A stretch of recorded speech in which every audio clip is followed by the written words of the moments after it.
नमस्कार दोस्तों ईश्वर जब हमें जन्म देता है तो उसके साथ में हमारे साथ अनेक रिश्ते जुड़ जाते हैं और वो रिश्ते ईश्वर के द्वारा ही प्रदत्त होते हैं, ईश्वर के द्वारा ही बनाए हुए होते हैं। लेकिन एक रिश्ता ऐसा है जो हम यहाँ आने के बाद, इस भूमि पर जन्म लेने के बाद बनाते हैं, और वो है मित्रता का रिश्ता। और मित्रता का रिश्ता ऐसा है, यदि हम मित्रता को सही तरीके से, सही ढंग से निभाते हैं तो हमारा जीवन धन्य हो जाता है। इसी भावना को व्यक्त करते हुए मुंशी प्रेमचंद जी ने कहानी लिखी है दो बैलों की कथा। जी हाँ दोस्तों, आज हम इसी कहानी का अध्ययन करने वाले हैं, लेकिन उससे पहले हम जानेंगे मुंशी प्रेमचंद जी के बारे में। तो आइए शुरुआत करते हैं। मुंशी प्रेमचंद जी का जन्म 1880 में बनारस के लमही गांव में हुआ था और उनका मूल नाम धनपत राय था। प्रेमचंद जी का बचपन अभावों में बीता, अभावों में अर्थात गरीबी में बीता। वे धनाढ्य परिवार से संबंध नहीं रखते थे, गरीब परिवार में उनका जन्म हुआ, इसीलिए कहा गया है कि उनका जीवन अभावों में बीता और शिक्षा बीए तक ही हो पाई। वे ज़्यादा अध्ययन नहीं कर पाए। उन्होंने शिक्षा विभाग में नौकरी की, परंतु असहयोग आंदोलन में सक्रिय भाग लेने के लिए सरकारी नौकरी से त्यागपत्र दे दिया। इसे कहते हैं देशभक्ति। वे स्वतंत्रता आंदोलन में भाग लेना चाहते थे, इसलिए उन्होंने सरकारी नौकरी छोड़ दी। वर्तमान परिप्रेक्ष्य में यदि हम देखें तो सरकारी नौकरी यदि किसी के हाथ लग जाती है और देशभक्ति की भावना कहीं आती है तो छोड़ना मुश्किल है। लेकिन ऐसी देशभक्ति की भावना कूट कूट कर इनके हृदय में भरी हुई थी।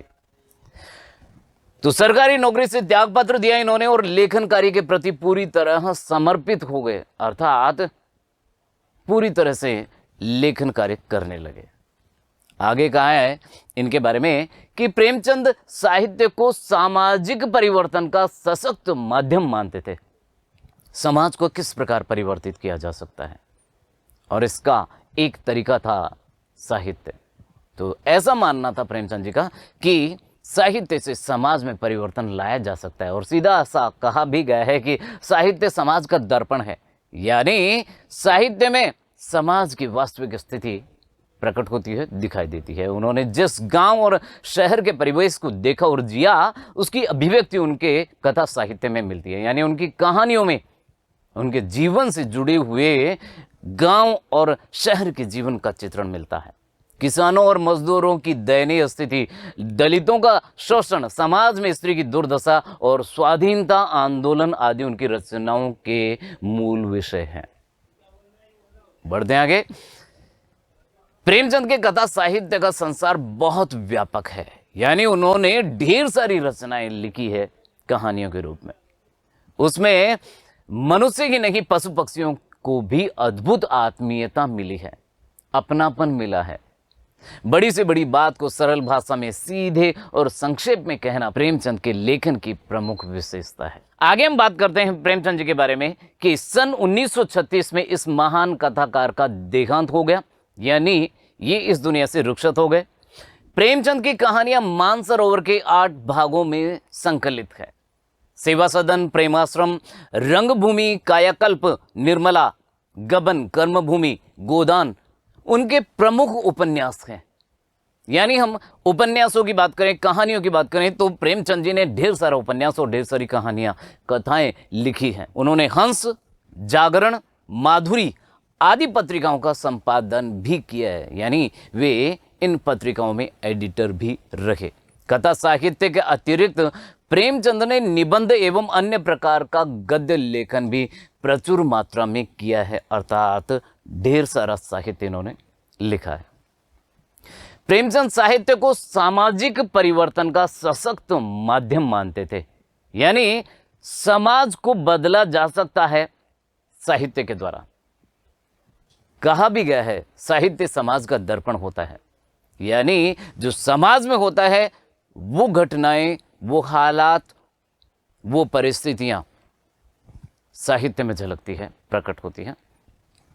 उन्होंने जिस गांव और शहर के परिवेश को देखा और जिया, उसकी अभिव्यक्ति उनके कथा साहित्य में मिलती है। यानी जिस गांव में, जिस शहर में वो रहे, वहां के हालात का वर्णन उन्होंने अपनी कथाओं में किया है।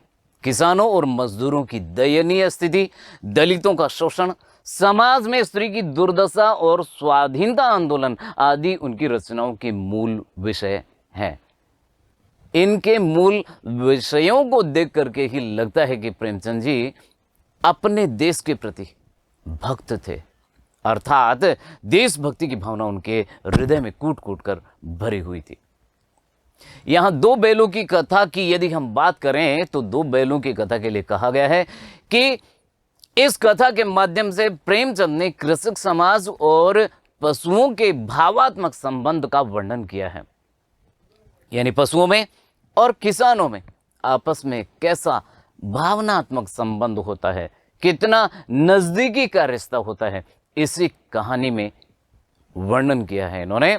इस कहानी में उन्होंने ये भी बताया कि स्वतंत्रता सहज में नहीं मिलती, आसानी से नहीं मिलती है, उसके लिए बार बार संघर्ष करना पड़ता है, प्रयास करना पड़ता है, कठोर परिश्रम करना पड़ता है। स्वतंत्रता यूं ही आसानी से नहीं मिलती।